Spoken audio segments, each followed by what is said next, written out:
Lockdown से पहले गीता के घर का नजारा कुछ ऐसा था कि रोहन ऑफिस जाता था और शिविन स्कूल। जिनके घर से जाने के बाद गीता काम खत्म करके बाकी समय आराम करती थी। लेकिन लॉकडाउन के बाद ऑफिस और स्कूल घर में ही खुल गए और इससे गीता का हाल वो तो आपको देखने में ही मजा आएगा। शिविन, ओ शिविन, महाराज उठने के लिए क्या 21 तोपों की सलामी लेंगे? अरे बिस्तर से बाहर निकल, ऑनलाइन क्लास स्टार्ट होने वाली है। अरे तुम भी हद करती हो, स्पीकर की तरह चिल्लाने की क्या जरूरत है? दिख नहीं रहा मेरी कॉन्फ्रेंस चल रही है।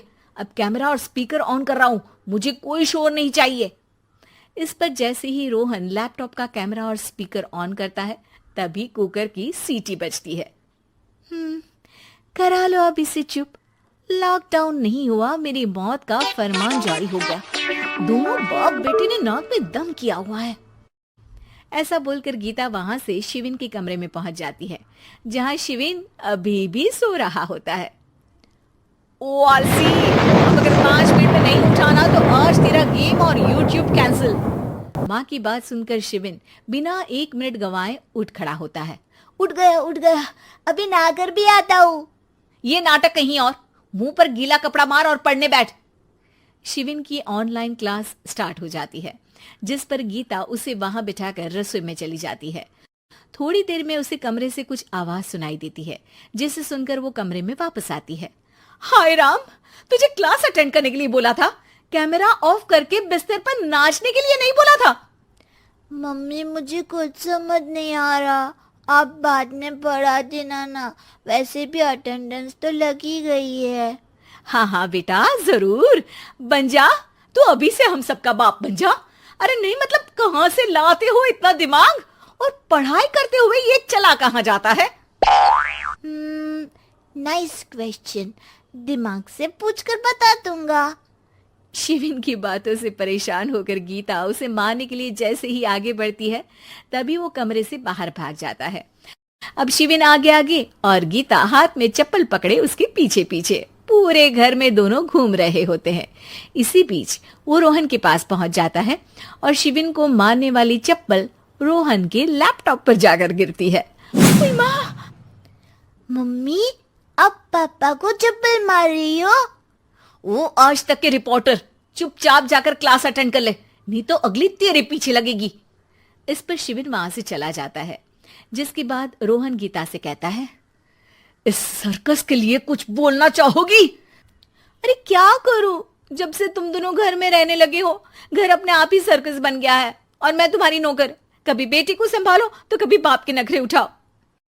इन्हीं सब उथल पुथल में दिन बीतते रहते हैं, जिसमें हर रोज घर के अंदर कुछ नया सियप्पा खड़ा मिलता है, जो ज्यादातर शिविन और रोहन के ऑनलाइन स्कूल और ऑफिस से रिलेटेड ही होता है। एक सुबह, शिविन चल उठ, आज की क्लास जल्दी है। कैमरा ऑफ करके आप अटेंड कर लो। अरे ऐसे छित्तर पड़ेंगे, दादी नानी सब एक साथ याद आ जाएंगी।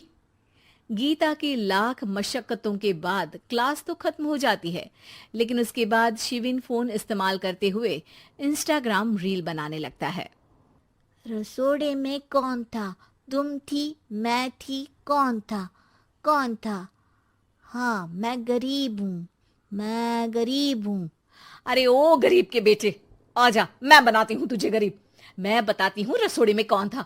पढ़ाई करने बोलो तो इनकी माँ मर जाती है, और ये पागलपंतियां जितनी मर्जी करा लो। गीता शिविन को डांट रही होती है, तभी रोहन बीच में बोल पड़ता है। अरे बच्चा ही तो है, इतना गुस्सा क्यों कर रही हो?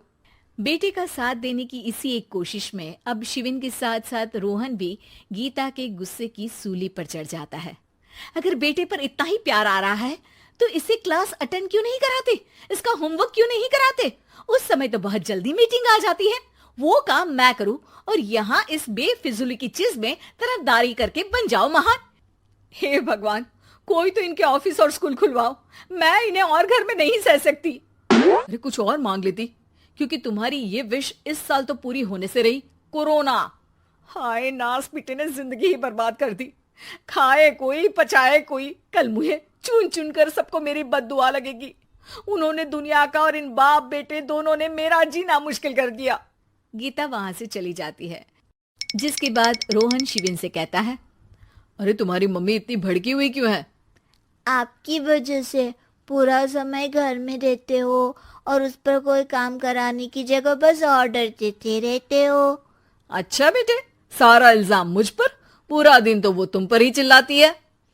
हाँ, मतलब दोनों का 50-50 है, कुछ करना पड़ेगा। वो कहते ना, make the best out of worst. I have an idea. वैसे तुम्हारी माँ सही कहती है, बहुत जुबान चलाने लगे हो, कम बोला करो। अगली सुबह रोहन और शिविन अपनी गलती को सुधारने के लिए गीता के उठने से पहले घर का आधा काम खत्म कर देते हैं, जिसे देखकर गीता खुश हो जाती है और फिर बाकी बचा काम वो तीनों मिलकर पूरा कर लेते हैं। जिसके बाद अब वो सब मिल बांट कर हर काम में एक दूसरे की मदद करते हुए लॉकडाउन का मजा लेने लगते हैं।